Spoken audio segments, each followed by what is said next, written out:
म्हणून काय प्रश्नाचे उत्तर देणार. हो, म्हणून त्या ठिकाणी दोघेही विठ्ठलपंत आणि शुद्धपंत जेवायला बसले. ताटाला पाणी फिरवलं आणि भोजन आटोपलं. भोजन आटोपल्याच्या नंतर शुद्धपंतांनी त्यांना वसरीला बाज टाकून दिली. त्याच्यावरती ते दोघेही झोपले. सकाळी उठले, स्नान संध्या वगैरे झाली, नित्यनेम झाला. नित्यनेम झाल्याच्या नंतर त्या ठिकाणी दोघेही चहा पेत बसले आणि त्या ठिकाणी चर्चा निघाली. त्यावेळेस आमच्या शुद्धपंतांना सुंदर असं स्वप्न पडलेलं होतं. शुद्धपंत म्हटले, विठ्ठलपंत, मला काही तुम्हाला सांगावंसं वाटत आहे. म्हटले, काय सांगावंसं वाटतं? म्हटले, पंढरीश पांडुरंग परमात्मा रात्री माझ्या स्वप्नामध्ये आले आणि स्वप्नामध्ये येऊन मला सांगितलं की तुझी रुक्मिणी नावाची मुलगी ह्या विठ्ठलपंताला देऊन टाक. सुसंस्कारी सुशील असा मुलगा आहे. त्यांना तरी ते विवाहबद्ध होतील, तुम्ही विवाहबद्ध करा, हे देऊन टाक त्यांच्याशी, त्याचं लग्न करून टाक. असा प्रश्न त्या ठिकाणी असं असतं स्वप्न त्यांनी विठ्ठलपंतांना सांगितलं. विठ्ठलपंतांना काय बोलावं कळेना. विठ्ठलपंतांनी 5 मिनिटं विचार केला आणि विचार करून सांगितलं, मला पण असं वाटतं की मला पण पांडुरंगाने दृष्टांत द्यावा, माझ्यासुद्धा स्वप्नामध्ये येऊन सांगावं, तरच मला हे मान्य होईल. ठीक आहे म्हटले, काही हरकत नाही. आजच्या दिवस तुम्ही इथेच थांबा. आणि त्या ठिकाणी दुसराही मुक्काम त्यांचा विठ्ठलपंतांचा तिथे झाला. बघ, लक्षात येते ना तुमच्या? विठ्ठलपंतांचा मुक्काम दुसऱ्याही दिवशी तिथेच झाला. आणि दुसऱ्या दिवशी त्या ठिकाणी मुक्काम झाल्यानंतर त्या ठिकाणी काय चमत्कार झाला बघा. विठ्ठलपंतांच्या सुद्धा स्वप्नामध्ये भगवान पंढरीश पांडुरंग परमात्मा आले. सांगितले, विठ्ठलपंता, मी पंढरीश पांडुरंग परमात्मा बोलत आहे. शुद्धपंतांची सुकन्या रुक्मिणी हिच्याशी तुम्ही विवाहबद्ध व्हावा अशी आमची इच्छा आहे. त्या ठिकाणी खरोखर हा चमत्कार, हे स्वप्न विठ्ठलपंतांना पडलं. सकाळी उठल्याच्या नंतर नित्यनेम झाला. शुद्धपंतांनी प्रश्न केला, विठ्ठलपंत, काही पांडुरंगाने दृष्टांत दिला? म्हटले, हो, खरंच दिला. ठीक आहे. विठ्ठलपंतांचं आणि रुक्मिणी मातेचं त्या ठिकाणी लग्न लावण्यामध्ये आलं.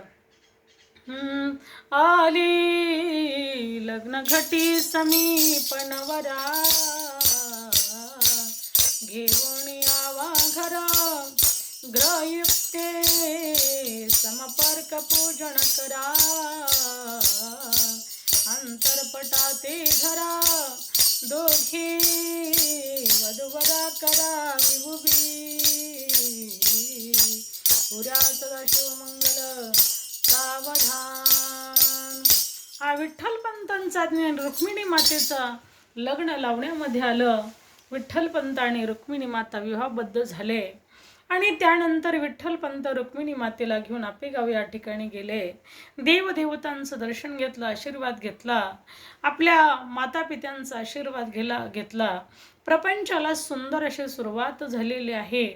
काही दिवसांनी आपल्या तरी आई आणि वडील हे निवर्तले, वैकुंठवासी झाले.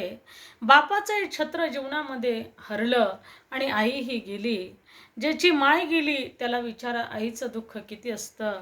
ज्याचं बापाचं छत्र हरवलं त्याला विचारा बाप गेल्याचं दुःख किती असतं.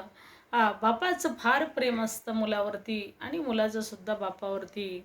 म्हणून आईबापांचं छत्र हरवल्याचं दुःख त्या ठिकाणी विठ्ठलपंतांना, रुक्मिणी मातेला झालं. सर्व प्रपंचाचा बोजा यांच्यावरती आला. म्हणून त्या ठिकाणी शुद्धपंतांनी विचार केला की आता त्या ठिकाणी गोविंदपंत ही मीराबाई हे असरे वैकुंठवासी झाले. आता माझे जावई विठ्ठलपंत आणि रुक्मिणी हे दोघेच आहेत. म्हणून त्यांना विनंती केली की तुम्ही आळंदी या गावी या ठिकाणी राहण्यासाठी यावं व आमचं सहकार्य राहील तुम्हाला. अशा पद्धतीची विनंती केली. त्यांच्या विनंतीला मान देऊन विठ्ठलपंत, रुक्मिणी माता आळंदी या क्षेत्रामध्ये आले. आळंदी या क्षेत्रामध्ये आल्याच्या नंतर त्या शुद्धपंतांच्या त्या ठिकाणी वाड्यामध्ये राहू लागले. पण विठ्ठलपंत सातत्याने भगवान परमात्म्याचं नामचिंतन करत असायचे. अंतकरणातून असरे ते उदास असायचे.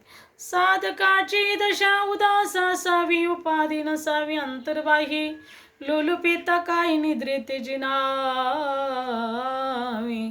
भोजन करावे परिमित. विठ्ठलपंतांचं काही केला मन प्रपंचामध्ये लागत नव्हतं. त्या ठिकाणी सतत नामचिंतन, भजन, भक्ती, देव, धर्म, ग्रंथ पूजन, ग्रंथ वाचन, सातत्यानं त्यांचं असतं खरोखर नामचिंतन चालायचं, स्मरण करायचे, पांडुरंगाचं भजन करायचे. आणि अधूनमधून मात्र रुक्मिणीला म्हणायचे, रुक्मिणी मी संन्यास घेऊ का ग? माझं प्रपंचामध्ये मन लागत नाहीये, मी संन्यास घेऊ का? मी संन्यास घेऊ का? मी संन्यास घेऊ का? रुक्मिणीने सांगायचं, अहो असं कसं बोलता तुम्ही? आपल्या वंशाला दीपक नाहीये, जोपर्यंत आपल्याला मुलगा होत नाही तोपर्यंत तुम्हाला संन्यास घेता येणार नाही, तोपर्यंत शास्त्र तुम्हाला परवानगी देत नाही, त्यासाठी तुम्ही संन्यास घेऊ नका. हो, अशी ती वारंवार विनंती करायची. आणि वारंवार विठ्ठलपंत तिला तो प्रश्न करायचा. विठ्ठलपंत म्हणायचे, रुक्मिणी मी संन्यास घेऊ का ग? दररोज उठलं की 4-2 वेळेस त्यांचा तो प्रश्न असायचा, रुक्मिणी मी संन्यास घेऊ का? रुक्मिणी मी संन्यास घेऊ का? रुक्मिणी मी संन्यास घ्यायला जाऊ का? हो, अशा पद्धतीने दररोजचं त्यांचं ठरलेलं असायचं. हो, दररोज ते प्रश्न करायचे. दररोज त्यांना उदास वाटलं की ते असतरी खरोखर रुक्मिणीला विचारायचे, रुक्मिणी मी संन्यास घेऊ का? एक दिवस रुक्मिणी माता स्वयंपाक करत असताना काहीतरी टेन्शन त्यांना झालं आणि तेवढ्यामध्ये विठ्ठलपंत मात्र त्या ठिकाणी म्हणाले, रुक्मिणी मी संन्यास घेऊ का? मला फार उदास होतोय ग, माझं मन लागत नाही प्रपंचामध्ये, मी संन्यास घेऊ का? त्यावेळेस रुक्मिणी माता म्हटल्या, जा घ्या संन्यास, घ्या एकदाचं संन्यास घ्या, जा घ्या संन्यास घ्या, तुमच्या मनासारखं करून टाका, जगेल मी माझी कशी तरी, नाहीतर मरेल मी माझी कशी तरी. हो, अशा पद्धतीने प्रश्नाचं उत्तर आलं. पडत्या फळाची आज्ञा म्हणून त्या ठिकाणी विठ्ठलपंतानं पाठीवर खांद्यावरती धोतर टाकलं आणि निघाले श्रीकृष्ण गोविंद हरे मुरारे, हे नाथ नारायण वासुदेवा, श्रीकृष्ण गोविंद हरे मुरारे, हे नाथ नारायण वासुदेवा, हे नाथ नारायण वासुदेवा, हे नाथ नारायण वासुदेवा. विठ्ठलपंत भगवंताचं नामस्मरण करत करत करत करत करत करत निघाले.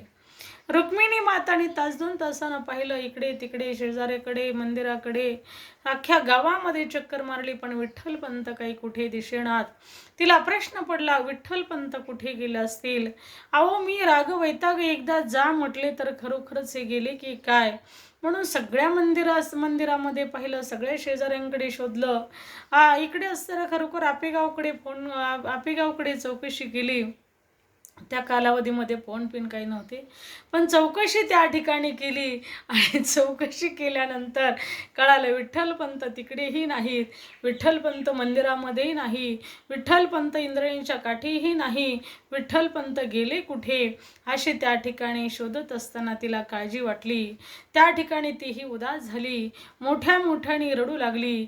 न जाणू पडत्या फळाची आज्ञा म्हणून विठ्ठलपंत काशीलाच गेले असतील असं मनामध्ये तिने विचार केला.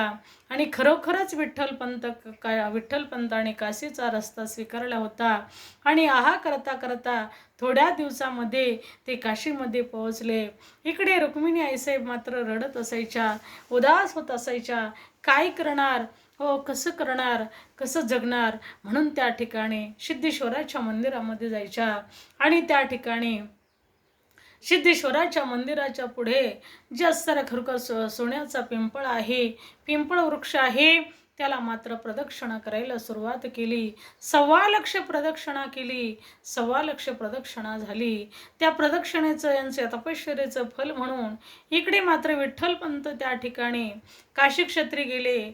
श्रीपाद स्वामी असेही त्यांना म्हणतात आणि रामानंद स्वामी असेही काही महाराज लोकांच्या प्रवचनातून ऐकलेलं आहे. श्रीपाद स्वामींच्या आश्रमामध्ये गेल्याच्या नंतर महाराजांना प्रणाम केला.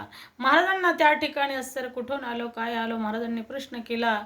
यांनी प्रश्नाचे उत्तर दिले. महाराजांनी सांगितलं, लग्न वगैरे झालेलं आहे का? सांगितलं नाही. हो अशा पद्धतीने म्हटले, कशासाठी आलेला आहात? सांगितलं मला दीक्षा घ्यायची आहे. म्हणून त्या ठिकाणी दीक्षा वगैरे घेतली आणि दीक्षा वगैरे घेऊन मात्र त्या ठिकाणी त्यांचा नित्यनेम वगैरे त्या ठिकाणी अभ्यासक्रम चालू झाला. दररोजच्या साऱ्या आश्रमातली सेवा वगैरे चालू झाली. गुरुची सेवा करणं, झाडाला पाणी घालणं, झाडझूड करणं, सर्व काही त्या ठिकाणी सेवा मात्र विठ्ठलपंत करू राहिले.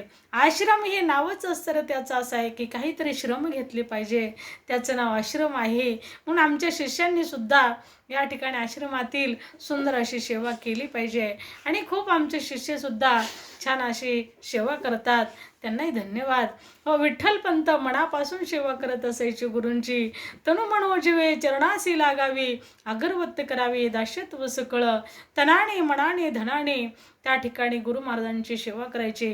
गुरु माझी माता, गुरु माझे पिता, बहीण बंधू चुलता, गुरु माझा, गुरु माझे सर्वस्व आहे असं म्हणून विठ्ठलपंत त्या ठिकाणी सेवा करत असायचे. इकडे श्रीपाद स्वामी मात्र तीर्थयात्रा करत करत आळंदीला आले. त्यांना दक्षिण भागाकडे इकडे रामेश्वर धाम करायचं होतं. आळंदी क्षेत्रामध्ये आले, सिद्धेश्वराचं दर्शन घेतलं त्या ठिकाणी आणि बाहेर असरे मंदिराच्या बाहेर बसले आणि तेवढ्यामध्ये माझ्या रुक्मिणी आईसाहेब त्या ठिकाणी आल्या. रुक्मिणी आईसाहेबांनी त्या पिंपळ वृक्षाला प्रदक्षिणा केल्या, सिद्धेश्वराचं दर्शन घेतलं आणि तिथे महात्मा बसलेले होते, त्यांचंही दर्शन घेतलं. तद्विधी प्रणिपातेन परिप्रश्नेन सेवया उपदेक्षन्ति ते ज्ञानम ज्ञानेनस्तत्व दर्शनः. मग अपेक्षता फुले तेही सांगतील पुशिले, जेने अंतःकरण बोधले संकल्पने. त्यांनाही प्रणाम केला, त्यांनी आशीर्वाद दिला. पुत्रवती भव, सौभाग्यवती भव, पुत्रवती भव, सौभाग्यवती भव. रुक्मिणी आईसाहेबांनी श्रीपाद स्वामींच्या तोंडाकडे बघितलं, रामानंद स्वामींच्या तोंडाकडे बघितलं आणि त्या ठिकाणी रामानंद स्वामी म्हटले, बेटा काही माझ्याकडून चुकलं का? अरे तुझ्या जो जरा भांगातला शेंदूर आहे ना, तो पाहून मी तुला आशीर्वाद दिला. तो माझ्याशी असताना खरोखर माझ्या लक्षात आलं तू सौभाग्यवती आहे. तुझ्या कपाळाचं कुंकुम मला सांगत होतं की तू सौभाग्यवती आहे. तुझ्या हातातली कंकणं मला सांगत होती की तू सौभाग्यवती आहे. तुझ्या पायातली जोडवे ही सांगत होते की सौभाग्यवती आहे. ही सर्व लक्षणे सौभाग्यवतीचीच आहेत ना बेटा? हो महाराज, हो बरोबर आहे तुमचं. अरे मग माझ्याकडून काही चुकलं का? मी आशीर्वाद दिला, पुत्रवती भव. महाराज तुम्ही आशीर्वाद योग्यच दिला, परंतु माझे पती इथे नाहीये. माझे पती संन्यास घेण्यासाठी काशी क्षेत्राला गेलेले आहेत. असं म्हटल्याच्या नंतर त्या ठिकाणी रामानंद स्वामी त्यांनी प्रश्न केला, बेटा सर्व लक्षणं मला सांगशील का त्यांचे? हो महाराज. हो असरे खरोखर सुंदर असे गोरा गोमटा चेहरा आहे. सर्व खाणाखुणा सर्व व्यवस्थित सांगितल्या. विद्वान आहेत, शांत चित्ताचे आहेत, शांत मनाचे आहेत. हो त्या ठिकाणी सर्व लक्षणं सांगितल्याच्या नंतर रामानंद स्वामींच्या लक्षामध्ये आलं, हो एवढ्यात काही दिवसामध्ये एक माझ्याकडे शिष्य आलेला आहे. न जाणो तोच असणारा चैतन्य आहे ना, हा तोच असला पाहिजे. सर्व विचारलं, नाव वगैरे सर्व विचारल्याच्या नंतर त्या ठिकाणी रामानंद स्वामींनी आपली यात्रा स्थगित केली आणि सांगितलं, गोविंदपंत आणि रुक्मिणी आईसाहेबांना बरोबर घेतलं आणि बरोबर घेऊन मात्र ते काशी क्षेत्री गेले.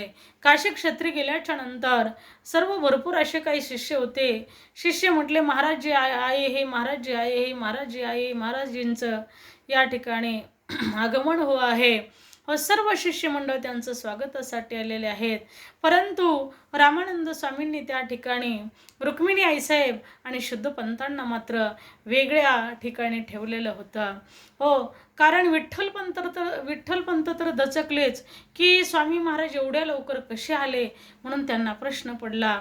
परंतु रामानंद स्वामींनी डायरेक्ट त्यांना आवाज दिला, विठ्ठलपंता. विठ्ठलपंताची तर बोबडीच वळाली, तोत्रीच वळाली, अंगावरती काटा आला, घामाघूम झाले. न जाणो काय घडलं. धावत पळत थरथर कापत आले. महाराजजी प्रणाम, महाराजजी प्रणाम, महाराजजी प्रणाम, महाराजजी प्रणाम. क्या आज्ञा है महाराजजी, क्या आज्ञा है महाराजजी, बता दीजिए. असं म्हटल्याच्या नंतर सांगितलं, विठ्ठलपंता खरं बोल, तुझं नाव विठ्ठलपंतच आहे ना? विठ्ठलपंत कुलकर्णी. हो महाराज. विठ्ठलपंत काही क्षण तर काहीच बोलले नाही. पुन्हा महाराजांनी धमकी दिली, ए विठ्ठलपंता खरं सांग, तुझं नाव काय आहे?